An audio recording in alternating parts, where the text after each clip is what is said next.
భద్రాచలం సీతారామచంద్ర స్వామి సన్నిధిలో వైకుంఠ ఏకాదశి ప్రయుక్త అధ్యయనోత్సవాలు వైభవంగా జరుగుతున్నాయి.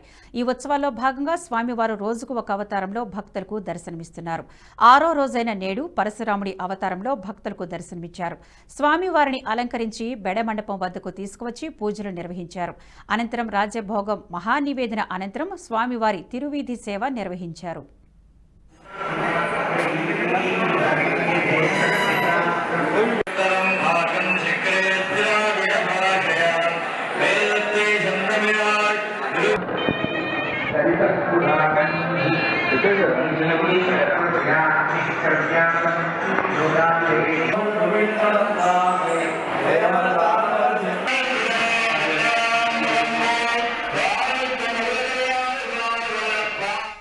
ఈ వీడియో మీకు నచ్చినట్టయితే లైక్ చేయండి, 10 మందికి షేర్ చేయండి. అలాగే కామెంట్ల రూపంలో మీ అభిప్రాయాలను మాతో పంచుకోండి. Nationalist hub group of channels ను సబ్స్క్రైబ్ చేసుకుని తెలుగునాట జాతీయవాద జర్నలిజాన్ని ప్రోత్సహించండి. ఈ వీడియో కింద ఉన్న బెల్ ఐకాన్ పై క్లిక్ చేయడం మర్చిపోవద్దు.